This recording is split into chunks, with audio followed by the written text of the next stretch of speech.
If you're single, this video is for you. You've been lied to and it sucks. It's not cool. But the good news is we're shifting the paradigm, and I'm probably going to reiterate a lot of things that you already are feeling, because otherwise you wouldn't have been guided to a video like this. The big lie is that somebody completes you, right? I liked Jerry Maguire too. It was a good movie, but nobody completes you. Nobody completes you. You complete you. So many people don't know how to live complete. We've talked a lot about narcissists. What do narcissists and people who are targets of narcissist abuse have in common? This isn't a joke. By the way, it sounded like a setup, but it's not a joke. It's not funny at all, in fact. But what do they both have in common? Maybe that's you. If you've attracted narcissists, it's not pretty. Is that you hate yourself. That's a fun pill to swallow, isn't it? It goes down a little choppy, a little chalky and chappy right here. It's a hard one to face, because you go, I don't hate myself, I love myself. No, you don't, because if you're going to accept that kind of treatment and condone it and participate in it and perpetuate it on the planet, you don't. So first you have to face that. Like, what is it about me that I despise so much? What is it about yourself that you don't like? And start making friends with yourself for realsies. Because nobody completes you. That is a bunch of horse shit. I'm sorry. It is. I know, that's classy. You gotta keep it classy, Leah. But it's not true. Nobody completes you. That's why so much abuse is out there. It's wonderful if you have a great relationship and it's healthy and it's two perfect, whole, and complete people meeting each other. That's awesome. That's amazing. But what some people are teaching is, if you're single, just lower your standards enough. Well, my mom always said that my whole life. She's like, anyone can be married, anyone can have a relationship if you just lower your standards enough. And that's absolutely true. And now people are actually capitalizing on that and marketing that, but they don't call it that. When we actually look at what it is, it's, oh, I must accept abuse if I'm single or something. And that's just not true. And I think narcissists started that whole big lie, females and males. Because the truth is, if you're in a healthy, happy relationship where two people are whole and complete, you do bring different things to the table because you're different people. So you're still contributing. It's not all lopsided and one person is doing this or one person is doing that. It's not equal in the sense of, you know, you have to do it like this and then I do it like that and we're robots and we do everything lockstep. It's different and varies in the sense that you're good at this, I'm good at that. We come together and we uplift and help one another. And there's this shame around being single, and it's crazy. It's crazy. It's a lie, because they're like, oh, look at that incomplete person over there. Weirdo. But really, people who are saying that maybe should look at themselves and go, what is the fear here of being alone, of being with self? What is so scary about that? It's actually amazing, because then you get to face all the parts that you think are incomplete, because that's how you attract an abusive, toxic relationship. And that's how you're attracted to it, because you're coming from a place of lack if you do that. So first you got to come into self and be like, well, what is going on in here, right? And there's this whole culture out there now of shaming people for being single. And it's so bizarre, just like ageism or any shame for anything. It's like, you didn't get a seat. We were all playing musical chairs here, dating, and you didn't get it. Nanny boo boo. Now something's wrong with you. Now you get abuse. What? No, thank you, but thanks for offering. You don't have to sign up for that. we are shifting the paradigm now, because there are a lot of people living with self and having a really amazing life and contributing in beautiful relationships. Again, doesn't mean that you can't get married or have these wonderful things, but this idea that's being sold that if you're single, now it's time to accept abuse. Sorry, you didn't. So now abuse it is for you. Nanny, nanny, boo, boo. No, I don't even like that song.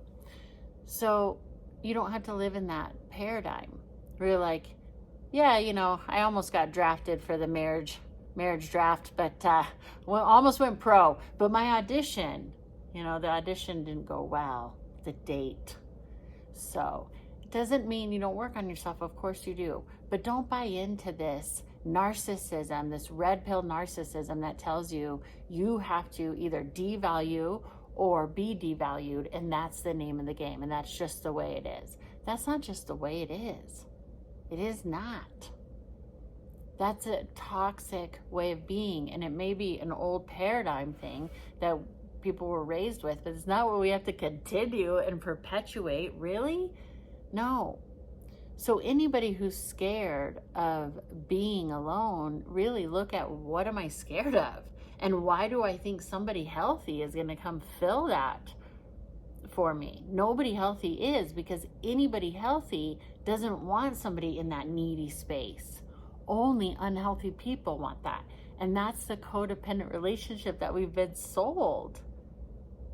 I mean, through music and movies and everything. And that is a lie. There are a lot of different ways of being, and sometimes when you're alone, it's because you have a genius idea that needs to be protected, and you wouldn't do it if you didn't have the energy and time and space to do it, because it was consumed by something else. And so what happens so often with narcissistic abuse that's so sad is that you stop trusting your instincts. So you shut down your instincts, you think that something's not whole with you, and by trying to be a better person, say if you're single, you attract this because you're like, oh, I'll just accept anything. Oh yeah, sure, no, I this seems weird and you're treating me badly, but I guess that's what I get, and to work on myself and be a nice person, I have to accept this. No, you do not. That is not what working on yourself means. Only narcissists and toxic people want to put that on you more. Well, you better just go work on yourself more and then accept more abuse. You're welcome. What a deal. How about write that amazing book? How about write the amazing piece of music? Do your invention, be with self, meditate, learn about yourself and why you would even buy into anything other than, if I'm with somebody, that's amazing. If I'm not with something or somebody, that's amazing, because this whole experience is a gift. And what if it's your job not to be understood and accepted and in a codependent relationship with somebody, but rather to really understand yourself and to be in an inner, maybe it actually is a Freudian slip, interdependent. That's not even what I was trying to say, but Spirit wanted to say that. Interdependent, and we can depend on other people in a healthy way. So sometimes when you're coming out of this stuff, you're like, I want to be so alone. Leah, it's not a problem to be alone. The problem is to be with people. And I get that too. So again, it comes down to energy. What feels good? We're going through a paradigm shift. It's not about anymore this black and white thinking. It's so funny because a lot of times people say, oh, you have a lot more credibility if at least you've been divorced. I've known divorced people to say that, even, especially narcissistic flavor. They say, well, it proves that I can do it. Like, it proves I can do marriage. No, actually, it proves that you can't. That's like saying, well, I drove a car once. I crashed, but proves I can drive. No, it proves you can't drive. So anybody on a high horse because they've been divorced and that proves that they can do marriage, that is not true either. Because they got a certificate. We've all been in relationships. You've been in relationships. Even if you haven't had a husband or wife or boyfriend or girlfriend. You're in relationship with life. So keep discovering who and what you are as a perfect, whole, and complete person, and eliminate all the parts that say that you're not, and look at it and go, why do I hate myself so much to think that I'm so unworthy that I would accept some horrible treatment from anybody ever? And then to become whole and complete, and then enjoy all the relationships in your life, because they're unavoidable, whether it's romantic, business, friendships. You're in relationship with everything. You're in relationship with a desk, a chair. Experience this life without the confines of it has to be like this because the narcissist said so. Otherwise, we all laugh at you and make fun of you and tell you you're not good enough. That's over. So this message was exactly what you needed to hear. If you've been thinking any of this, I know I was talking a bit in circles, but somebody needed to hear this today. Preach me. Tell me if this message was for you, because I don't even know sometimes. These are just coming through me. I don't know what is going on. I'm just getting out of the way. Thank you for being here. I so appreciate you. I bow to you. I'll see you next time.